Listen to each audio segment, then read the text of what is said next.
Muito bem. Bom dia novamente a todos. Que bom estarmos mais uma vez reunidos, né? Pelo menos para mim é uma grande satisfação estar aqui com todos vocês. Nós vamos então dar início à nossa atividade de hoje, fazendo então a nossa oração inicial. Peço a todos que se coloquem numa posição confortável. Se quiserem fechar os olhos, mentalizar uma imagem de paz, de harmonia, uma imagem que lhes tragam a sensação de estar na presença do nosso Pai, nosso Deus, através do canto do pássaro, da harmonia dos riachos, da beleza das flores, do verde das matas, enfim. Estar com Deus é estar com toda a sua criação. E então, como aprendizes ainda da missão que aqui viemos exercer, nós olhamos aos céus e dizemos: Pai nosso que estais nos céus, santificado seja o vosso nome, venha a nós o vosso reino, seja feita a vossa vontade aqui na terra como é feita nos céus. O pão nosso de cada dia nos dai hoje, perdoa, Pai, as nossas ofensas, à proporção que perdoarmos os nossos ofensores. Não permitas que caiamos em novas perturbações e livra-nos de fazer ou de cair no mal, pois teu é todo o poder e nós agradecemos por ter de vós todo o tempo para conseguirmos alcançar e exercer os ensinamentos que o Mestre Jesus nos deixou. Que assim seja. Então, hoje eu vou tentar começar com uma dinâmica um pouquinho diferente dos últimos encontros nossos. Em primeiro lugar, eu vou mostrar e falar para vocês sobre os livros da doutrina espírita. Se eu não estou enganada, e eu quero ver agora, alguns de vocês, quem de vocês já frequentou ou tem algum conhecimento mais profundo da doutrina espírita? Imaginei. Então, sendo assim, uma das minhas missões aqui com vocês é explicar, mostrar qual a razão e a função desta filosofia, ciência, religião chamada a doutrina dos espíritos. A doutrina dos espíritos, ela nasceu através de um movimento chamado mesas girantes ou falantes e também das irmãs Fox. As mesas aconteceram basicamente na Europa. As irmãs Fox eram, como já disse, irmãs, né? Uma família que morava em Huntersville, nos Estados Unidos. Então, 2 continentes, né, em que manifestações dos espíritos começaram a ser notadas. E assim, as irmãs Fox, que moravam em uma casa, com os pais, eram meninas ainda, elas começaram a ouvir em sua casa barulhos na parede, batidas. E se procurava por tudo. Imaginem vocês, né, morando numa casa em que começassem a ter batidas na parede. A princípio se achava na parede, né? Claro, o que a gente vai fazer? Vai procurar, né? Será que é rato? Será que é um bicho? Enfim, a gente tem a curiosidade de saber da onde vem. O meu tom de voz tá bom aí atrás? Eu, na minha casa, até essa semana, eu acordei com um barulho, parecia que estava caindo alguma coisa. Depois eu me lembrei, sabia que não eram os meus amiguinhos espirituais, que eu tenho perto da minha casa alguns pombos e eles vão na minha calha. E quando eles batem as asas na calha, fica um barulho como se estivessem jogando, batendo em alguma coisa. Então, a gente, quando escuta, a gente quer saber, né? Qual a providência desse som, desse barulho. E assim sendo, as irmãs Fox e os seus pais procuraram em tudo na casa e não encontraram nada. Até que as jovenzinhas, espertas e inspiradas também, digamos assim, pelos seus anjos da guarda, tiveram a ideia de fazer pergunta para a parede. Uma coisa meio louca para a gente, né? Mas, enfim, criança, né? E aí elas começaram. Tem alguém aí? Se tiver, dá uma batida. E a parede bateu. Mas quem é?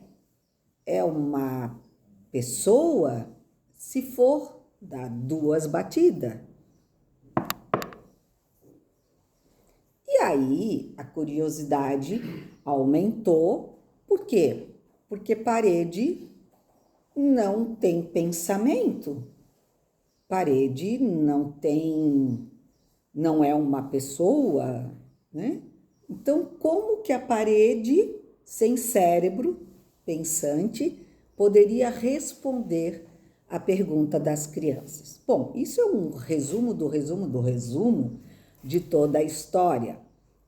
Claro que com esse acontecimento, as meninas ficaram muito famosas. Se fossem em outro momento, talvez elas tivessem sido queimadas como bruxas, né? Como aconteceu.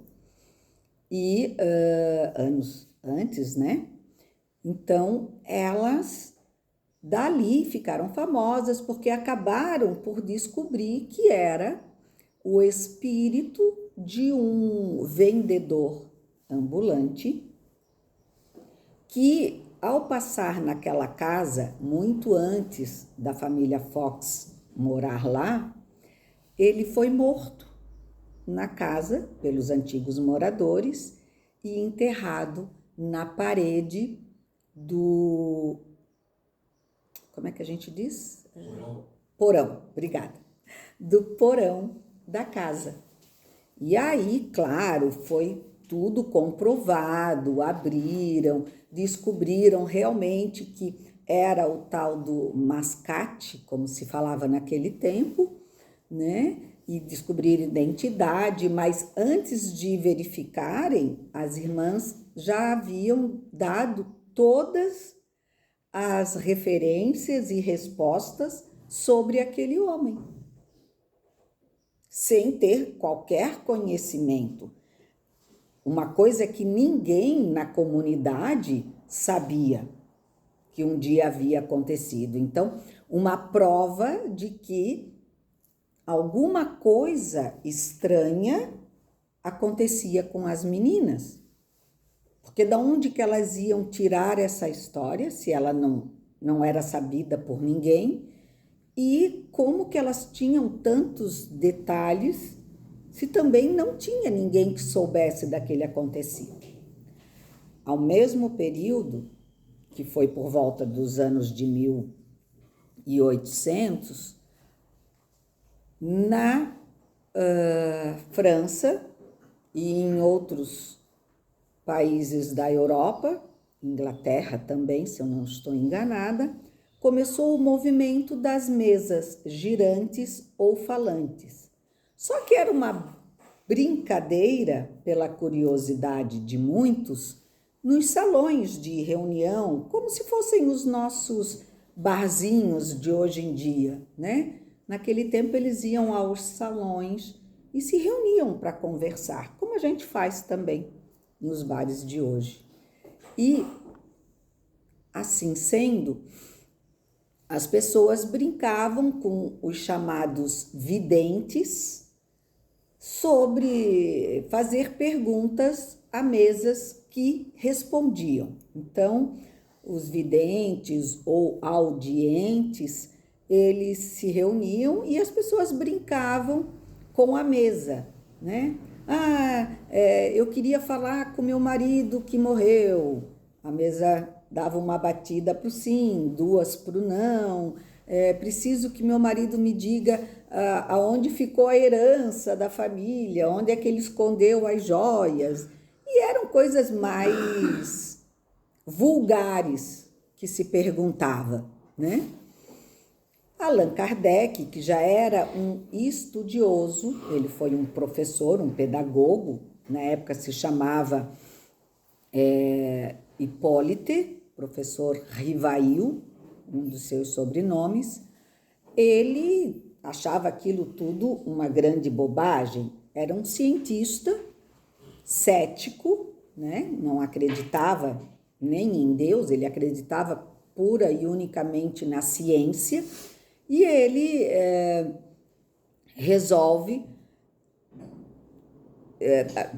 ele trabalhava e estudava muito sobre o magnetismo. O magnetismo, Mesmer foi um dos primeiros cientistas a comprovar, inclusive num trabalho na guerra, em que ele, tendo um soldado ferido e não tendo mais o que fazer para diminuir as dores daquele soldado, ele resolve colocar a sua mão sobre o soldado ferido. E as energias que Mesmer conseguiu emanar sobre aquele soldado diminuíram suas dores. E ele notou que quando ele afastava, a dor voltava. E isso se chama, e foi muito divulgado, como magnetismo humano. A força das nossas energias, elas podem influenciar em tudo na nossa vida, né? E assim sendo, é uma questão científica, comprovada, que nós temos esse chamado magnetismo. E era apenas nisso que Kardec acreditava, não em almas penadas, ou espíritos, ou seres de outra dimensão. Para ele, tudo isso era uma besteira, uma crendice. Principalmente pela vulgaridade das perguntas das mesas, até porque ele dizia, não, isso é uma fantasia, né? É um truque de mágica para que as pessoas caiam nessa história de que há espírito. E assim, mesmo assim, uma família muito respeitada naqueles tempos na França, convida Kardec, já conhecido deles, para assistir uma sessão das mesas falantes ou girantes na casa deles. Ele primeiro rejeita, tal, até que depois ele vai, senta-se num canto, aí já não era uma brincadeira dos salões, era numa casa, onde eles tinham todos já uma conduta diferenciada, uma oração, um respeito, né? Não era uma brincadeira. E, da mesma forma, faziam perguntas às mesas, só que eram perguntas sérias. O que nós podemos fazer para lhe ajudar? E a mesa, de certa forma, respondia. Até porque, uma época depois, começaram a usar vários artifícios. Eu não sei se vocês, os mais jovens, já ouviram falar na brincadeira do copo? Que a gente diz, não façam, mas muitos jovens acabam fazendo, que é aquela historinha, né? Colocam as letras do alfabeto, um copo no meio e fazem pergunta e o copo responde juntando as letras para a resposta. Mais ou menos assim aconteceu naqueles anos de 1800, na França, com as mesas.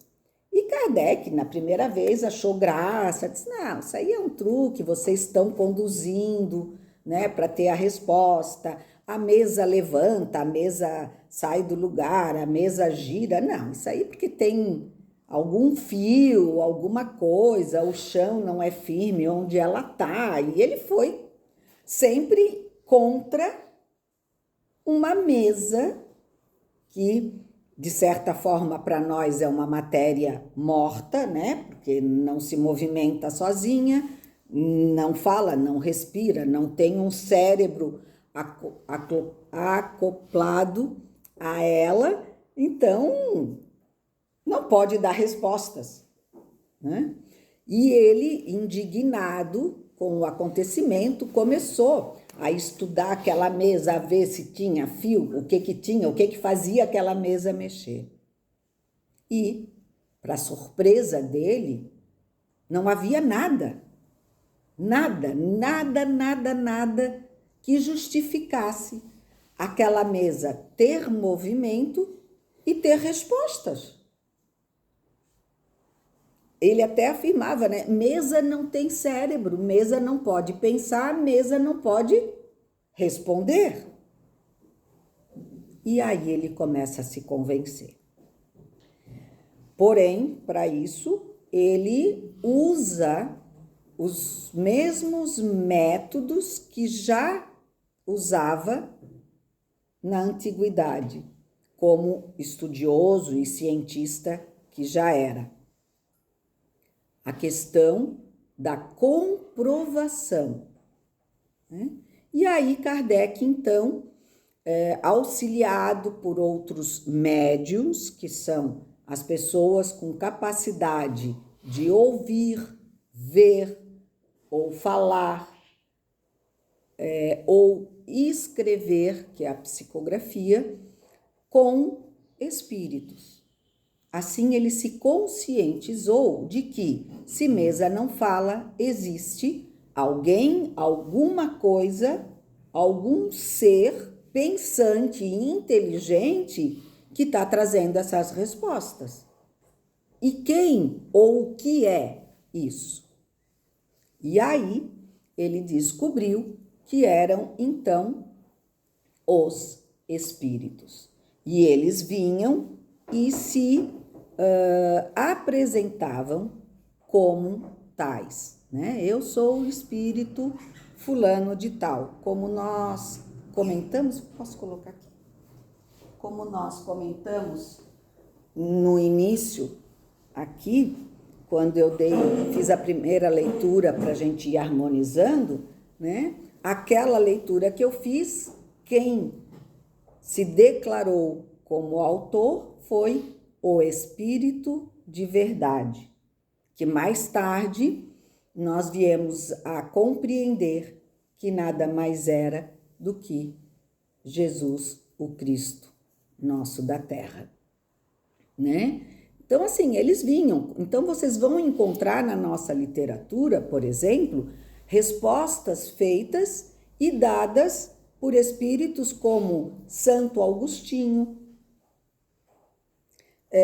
São Jeremias e tantos outros santos da Igreja Católica, por exemplo, né, conhecidos pelos católicos, que após o desencarne vieram para explicar o que acontece depois da morte. E só para finalizar essa explicação, Kardec, então, para ter certeza de que não era uma invenção de um médium, não era ele que estava dando a resposta àquela pergunta que ele fazia, no século XIX, onde não existia, né, celular, computador, onde uma carta de Florianópolis a Manaus levava um mês, mais ou menos, para chegar, não teria como a pergunta feita para alguém na França, em Paris, por exemplo, se comunicar com alguém que recebeu a mesma pergunta na Espanha, combinarem uma resposta e mandarem a Kardec com o mesmo tipo de resposta. Entenderam? Né? Porque hoje em dia é fácil, né? Eu posso combinar com ele, ó, vão perguntar tal coisa, tu responde isso, eu respondo aquilo, a gente vai dizer que recebeu dos espíritos essa informação e aí vamos ficar famosos como médiuns. Hoje dá, né? Eu não preciso nem ver, basta eu mandar pelo celular, né? WhatsApp, e mesmo que ele tivesse na Espanha e eu aqui, conseguiríamos copiar, colar as respostas. Naquele tempo, isso era impossível. E assim foi um dos métodos que Kardec utilizou para ver a veracidade das respostas.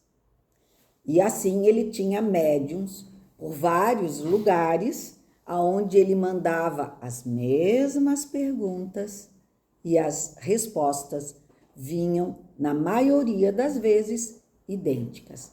Quando as respostas não se batiam, Kardec dizia: mais vale não colocar 10 respostas que possam ser verdadeiras, sem a certeza absoluta de que elas o são, do que colocar uma errada. Então, ele tinha uma cautela muito grande. Ele só aceitava as respostas que vinham de uma forma muito específica, com coerência entre todos aqueles a quem ele pedia essa resposta dessa pergunta. E aí foi que, a partir de todo esse estudo, ele então lança, por orientação dos espíritos, a primeira obra da doutrina dos espíritos, que é, em 1857, o Livro dos Espíritos. E aí ele passa a assinar como Allan Kardec.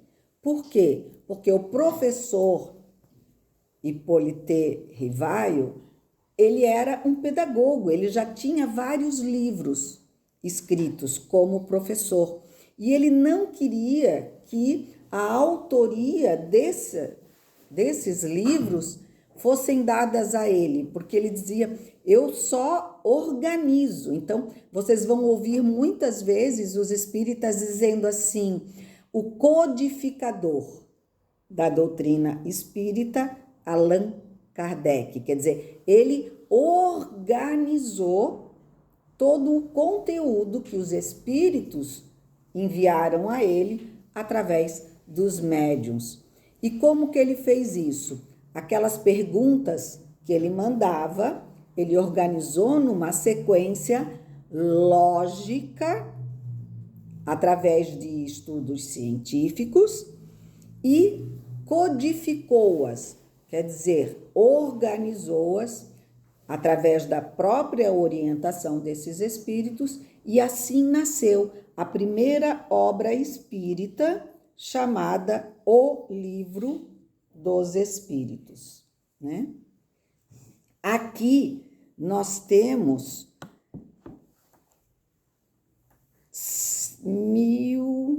eu não guardo assim muita coisa de cabeça, né? Tem gente que tem esse dom. Eu tenho que colar daqui para poder falar para vocês.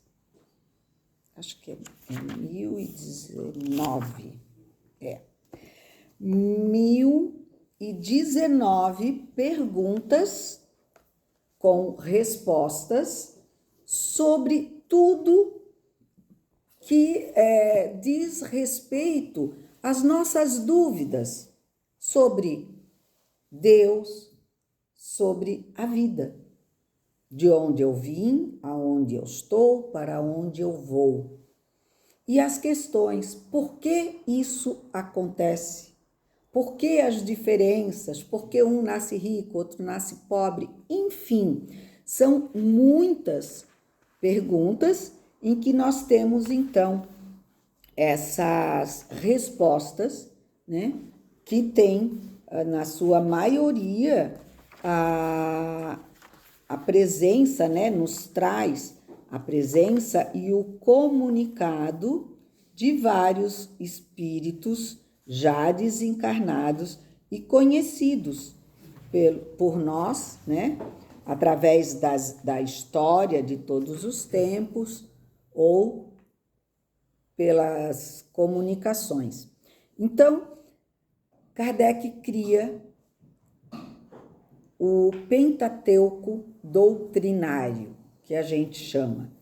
Primeiro, como eu já falei, o Livro dos Espíritos, em 1857. Depois de falar e dar todos os recados que os espíritos vieram comunicar, ele então passa a explicar o que são os médiuns. Porque naquele tempo se chamavam muitos de charlatões, bruxos, ilusionistas, né? Os mágicos. Só que eram pessoas que, na verdade, não tinham nenhuma comunicação. Os ciganos. E a comunicação entre os espíritos e os homens, ela já vem desde que nós temos a história da humanidade. Já acontecia no Egito, aliás, né? Os egípcios tinham agora fugiu o nome, as pitonisas, que eram videntes. E os reis, eles consultavam as pitonisas para saber se era hora de fazer uma guerra, se iam conseguir ter filhos, e assim, várias questões. Então, sempre houve comunicabilidade entre os espíritos e os encarnados. Porém, não era uma coisa definida, né? Alguns acreditavam, outros achavam, não havia uma comprovação tão didática como aconteceu com a doutrina dos espíritos. É uma religião porque nos religa, que é o significado da palavra religião, com a divindade, com aquilo que a gente ainda não conhece plenamente e chama de Pai, porque é o Criador de tudo e de todos, né? É a inteligência primeira. Nós não perguntamos quem é Deus, porque quando se pergunta quem é, nós estamos dando a ele uma visão humana, né? Quem é o Thompson? Aí vocês vão me dizer, é o sargento, tal. Quem é Deus? Alguém sabe dizer quem é Deus? A igreja, muitas, colocavam ele como um senhor de cabelos brancos, barba branca, e olhando e dizendo, você vai para o céu, você vai para o inferno.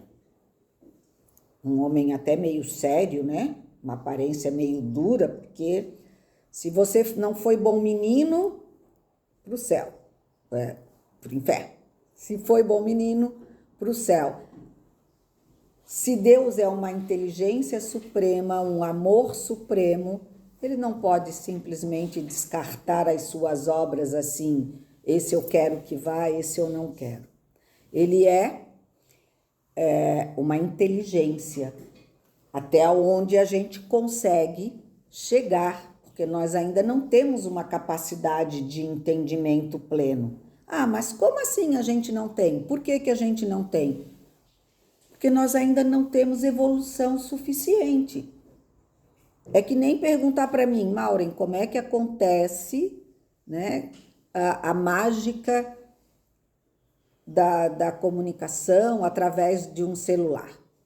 Eu não sei responder, eu sei que existe, né? Eu sei que eu consigo ver, falar daqui para qualquer ponto do planeta. Agora, como é que eu consigo, como é que isso acontece?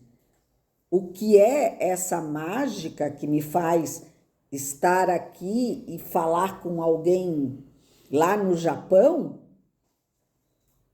Eu não sei explicar. Então, o que é essa mágica? É a tecnologia. Isso eu posso responder.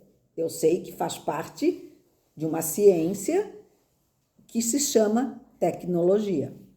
Né? Se é que é esse o termo exato também, nem sei. Mas, enfim, estou dando um pequeno exemplo. Deus para nós é o que é e não quem, porque ele não é um ser, uma pessoa, ele não tem forma, não ainda para nós. Então, o que é Deus? É a inteligência suprema. Essa é a primeira pergunta que tem no Livro dos Espíritos. O que é Deus? E aí, dali, seguem-se tantas outras. Depois nós temos o Livro dos Médiuns, que vai explicar o que é ser médium. E aí eles já nos dizem de cara, todos nós somos médiuns.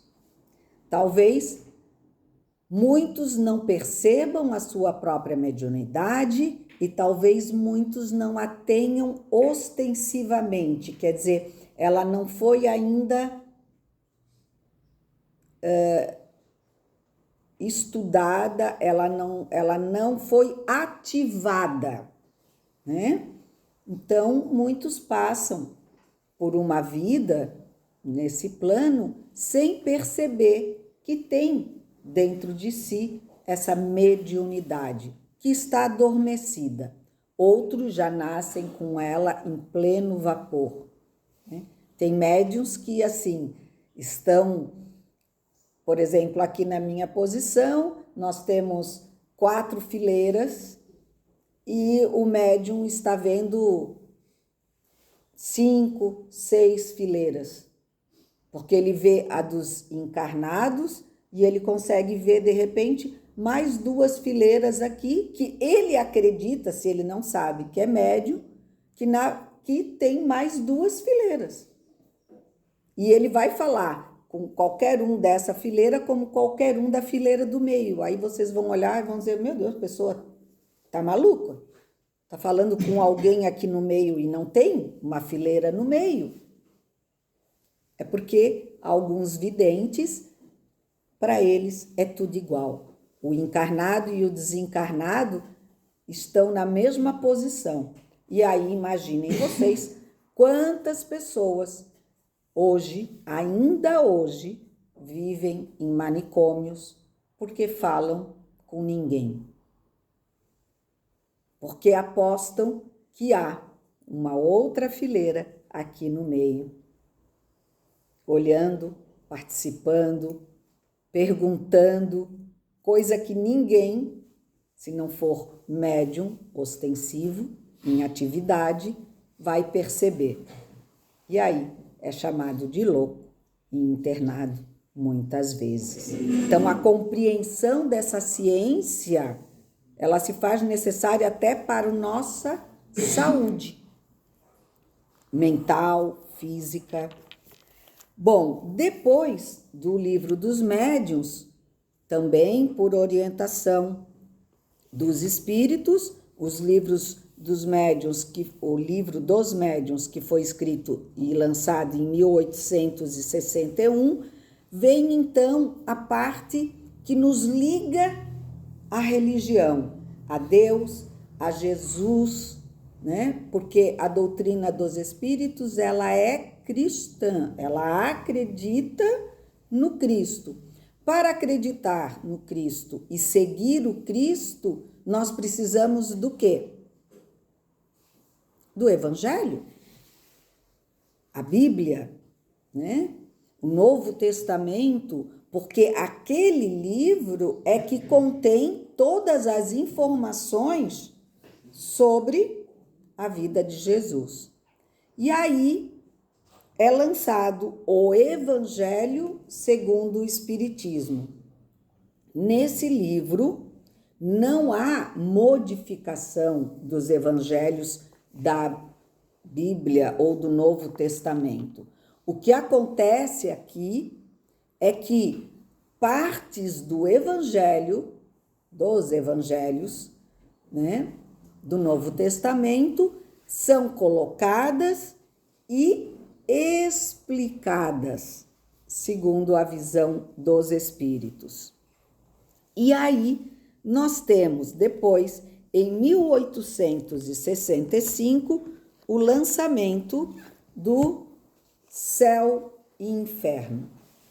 Nesse livro, a gente vai compreender o que é o chamado céu, o que é o chamado inferno, como que isso acontece, por que que alguns dizem que vão para o inferno, outros vão para o céu. Existe céu e inferno?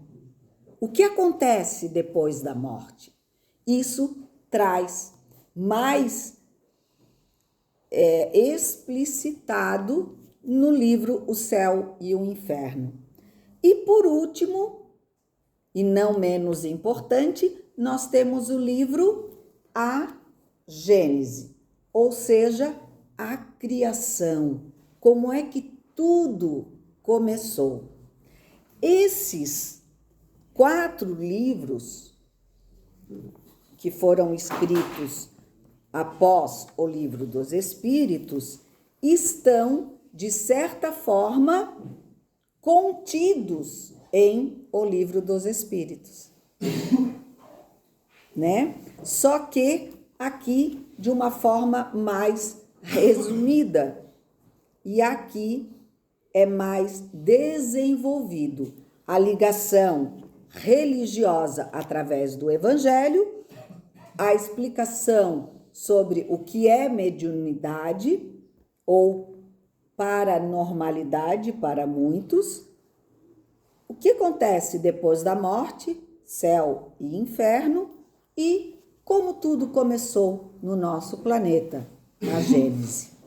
Então, creio que a partir disso vocês possam compreender a parte científica e verdadeira e responsável, né, da doutrina dos espíritos, porque ela não foi formada, feita por homens. Ela veio por indicação dos céus, né? E é isso que nos difere de tantas outras chamadas religiões. E dentro da parte científica e filosófica, no sentido como a gente faz e vive a nossa vida, né, seja encarnada ou espiritual, dos encarnados, ele nos orienta a termos sempre uma fé raciocinada e não coloca em graus de responsabilidade ou de superioridade nenhum de nós. Todos nós somos iguais. Ninguém aqui, dentro da doutrina espírita, pode se achar melhor do que o outro. Nós estamos apenas em estágios diferentes. Mas, mesmo eu, que há mais de 20 anos estudo e falo sobre a doutrina, posso estar, humanamente, bem menos elevada espiritualmente do que qualquer um de vocês. Não é por falar que eu possa ser melhor. O falar é o que me faz procurar ser melhor. Eu preciso estudar para ser melhor. Essa é a minha dívida. Então, muitas vezes a gente olha uma pessoa, né? E acha assim, ai, aquela pessoa lá sabe tudo. Pô, um dia eu já tive, né, nessa posição aí do outro lado, e ainda estou, porque participo e assisto muitas palestras de outros colegas, e a gente às vezes pensa, eu queria chegar a ser como aquela pessoa que está ali, porque deve ser uma pessoa. Não deve, não. Não é, não. A gente é tão falho como todos, como qualquer um. A gente só está estudando mais porque a gente precisa mais e mais. E aí, uma das formas de aprender é dividir o conhecimento que a gente adquire. Então, eu queria agora, tendo feito essa explanação toda sobre a doutrina, que, se possível, vocês se colocassem num sentido de: alguém tem alguma curiosidade? Alguém gostaria de saber alguma coisa sobre a doutrina, a mediunidade, a gênese ou qualquer outra dúvida? Eu queria que vocês perguntassem se tiverem algum tipo de curiosidade, sem medo, né? Porque ninguém nasceu sabendo. E como eu falei, eu também não. E se eu não souber, eu vou dizer, olha, eu vou ficar devendo essa resposta porque eu também não sei tudo. Mas a gente tenta. Como a maioria, ou praticamente todos aqui, não participaram de uma casa espírita, não conhecem exatamente como acontece essa doutrina, esse encontro, né? Até porque nós não temos essa obrigatoriedade. Muitas religiões têm aquele dia específico, tem aquela obrigação, você tem que ir.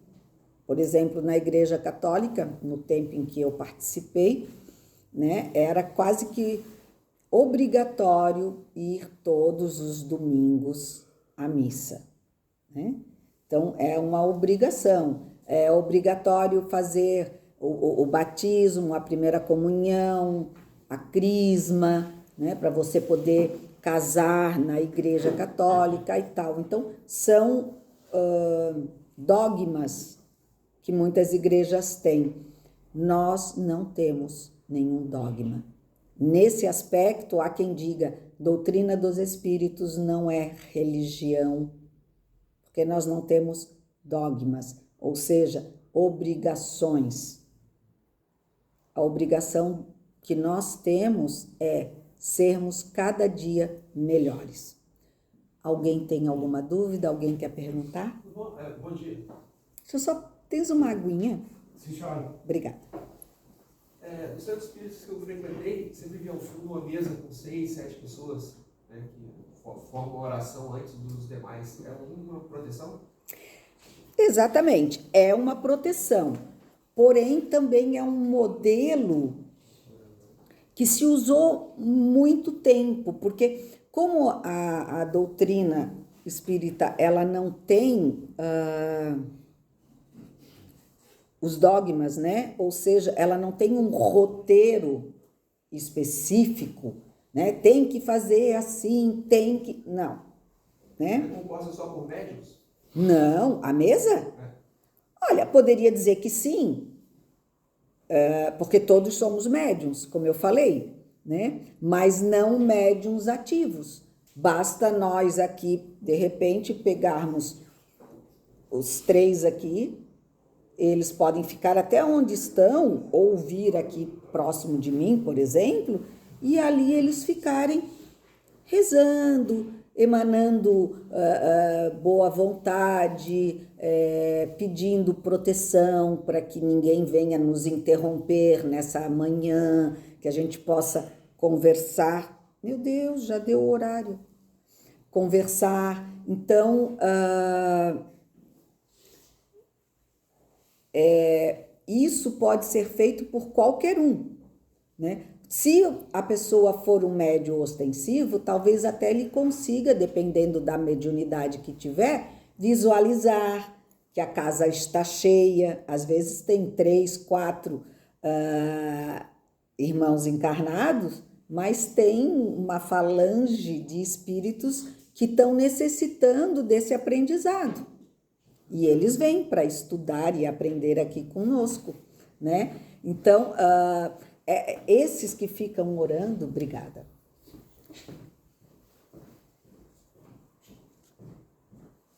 A gente chama, ficam harmonizando.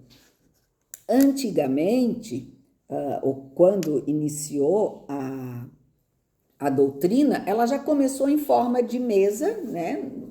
Na França, onde as pessoas ali se reuniam e perguntavam. Então, se mantém um pouco dessa tradição, né? O trabalho mediúnico, quando a gente faz um encontro para estudo e trabalho mediúnico, ou seja, o trabalho de comunicação com os espíritos, de atendimento, né? Com a espiritualidade, é um trabalho já, hoje em dia, fechado. A gente se reúne, mas sem a presença de espectadores. É só daí os médiuns, trabalhadores, que vão fazer essa comunicação.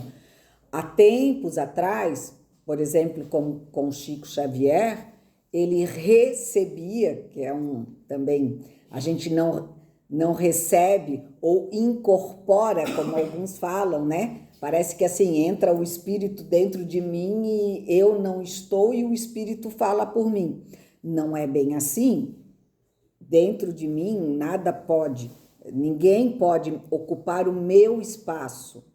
O meu corpo é só meu. Há sim uma ligação, quase que como quando a gente coloca. Hoje o fone nem é mais com fio, né? Tem ainda os fones com fio, mas tem os fones sem fio, que através do Bluetooth, se eu estiver falando besteira, podem me corrigir, a gente, com o fone aqui, sem nenhuma ligação, a gente escuta uma mensagem que nos trazem e tal. Essa condição é mais ou menos o que acontece quando o médium escuta ou deixa o espírito falar através dele. Quer dizer, é quase como por uma ligação de Bluetooth.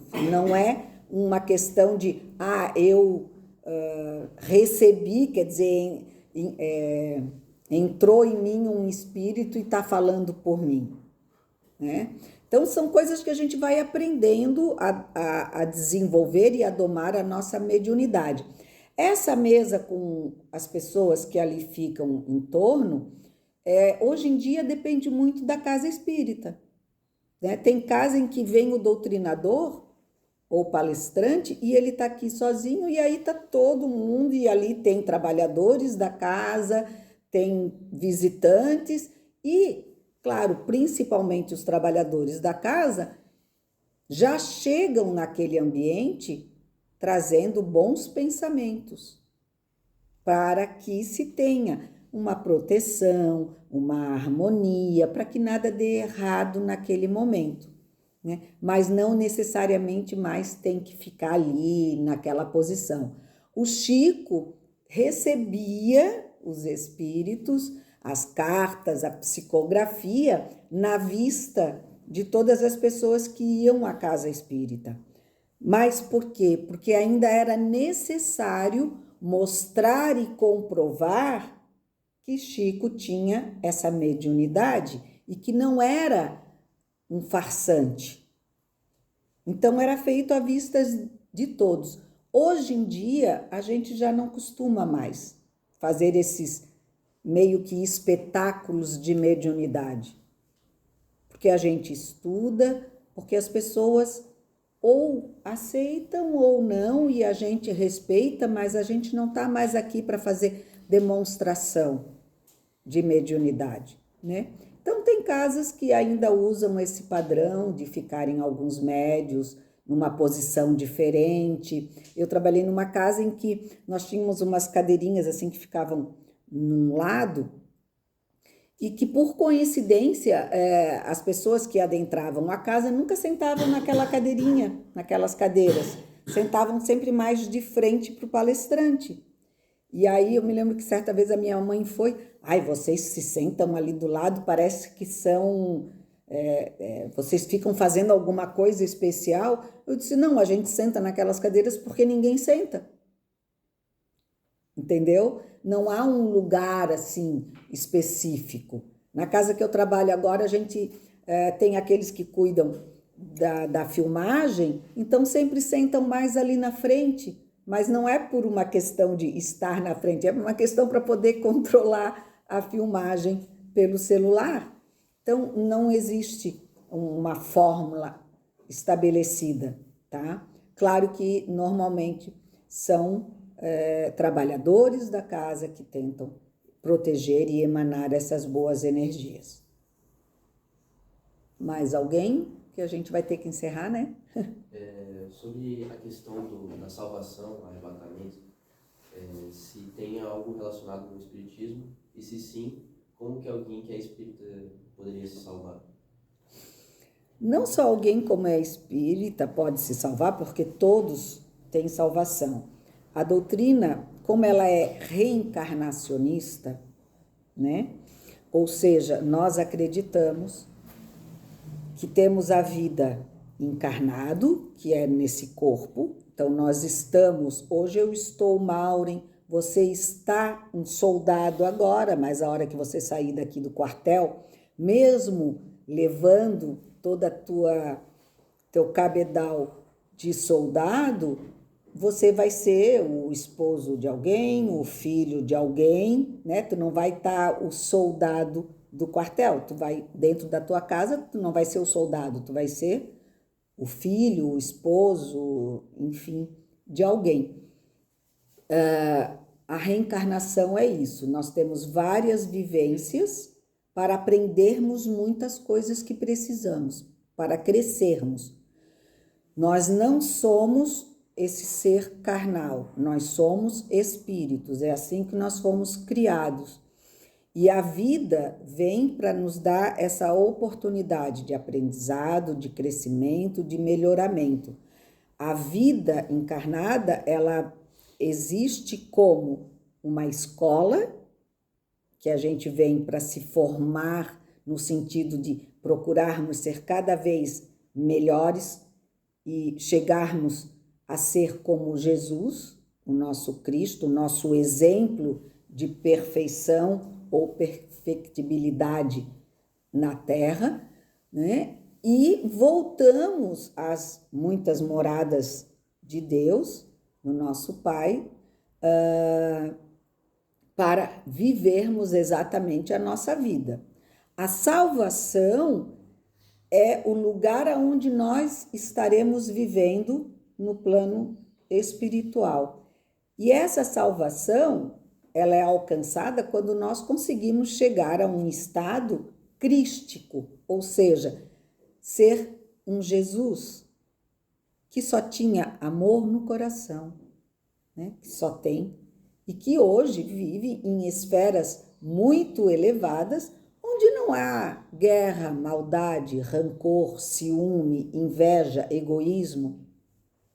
Porém, continua trabalhando para ajudar aqueles que ainda não chegaram lá. E a salvação, ela acontece quando cada um de nós chega naquele momento de felicidade plena, que é quando a gente não tem nada de ruim mais em nós, né? Comparado quando a gente faz um tratamento de saúde muito prolongado, para quem teve um câncer, por exemplo, você trata, passa dor, passa dificuldade, tem que ser resignado, porque de repente vai ter que ficar numa cama durante um ano, ou vai ter que fazer químio e vomitar e passar trabalho, vai ter que fazer rádio, vai ter que ficar numa cama lá paradinho fazendo a radioterapia e tal, mas você enfrenta as suas dificuldades com força, com vontade,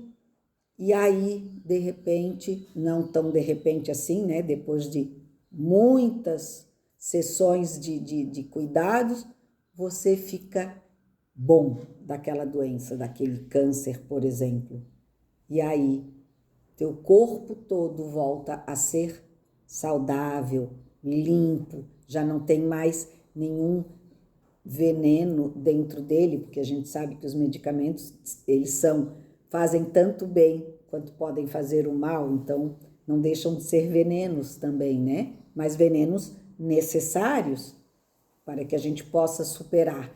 Então, assim é a alma humana, a alma, né, que vive no plano terreno. Ela vai aprendendo e vai tirando, compreendendo que ela tem que retirar de si, do seu pensamento, do seu sentimento, o egoísmo, a inveja, né, o ódio, a revolta, a raiva, enfim, todas as coisas negativas que fazem mal a nós e ao próximo. Quando a gente consegue passar em todas essas provas, a gente está, como costumam dizer, salvos. A salvação acontece para todos. Para uns pode levar 500 anos, 505 encarnações, para outros pode levar 20 encarnações, para outros 30, 50, porque Deus, como inteligência e amor supremo, ele não usa a força para que nós aprendamos a sermos bons e justos. Ele deixa que o tempo resolva isso. Então, alguns vão ter o tratamento do seu câncer resolvido em 2 anos, outros em 5, outros em 15, dependendo da força de vontade de cada um e da busca de cada um. Como eu falei na doutrina, nós não temos ninguém que seja superior a ninguém, porque cada um está no nível que consegue. E a responsabilidade de ser melhor é de cada um de nós. Eu não estou aqui para fazer ninguém melhor do que é. Eu estou aqui para me fazer melhor e dar algumas sugestões para que vocês possam ser melhores. Mas a escolha e a responsabilidade dessa escolha é de vocês. Já passei bastante do nosso horário, me desculpem, é que a gente se perde falando, mas é que é importante, eu acho bem interessante. Se alguém quiser fazer mais alguma pergunta, senão a gente encerra.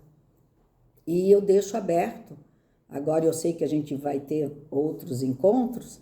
Então, para aqueles que desejarem, nas próximos encontros, podem trazer, se quiser, perguntas escritas. Não precisam nem colocar o nome, se não se sentirem à vontade. E, de repente, entreguem, talvez, não sei, Sargento Thompson, ou na hora deixem sobre a tribuna onde a gente vai falar e aí a gente responde. Ou, de repente, providenciar, sei lá, uma caixinha, alguma coisa só que eles possam deixar, essa pergunta sem se identificarem, se assim o desejarem, tá bom?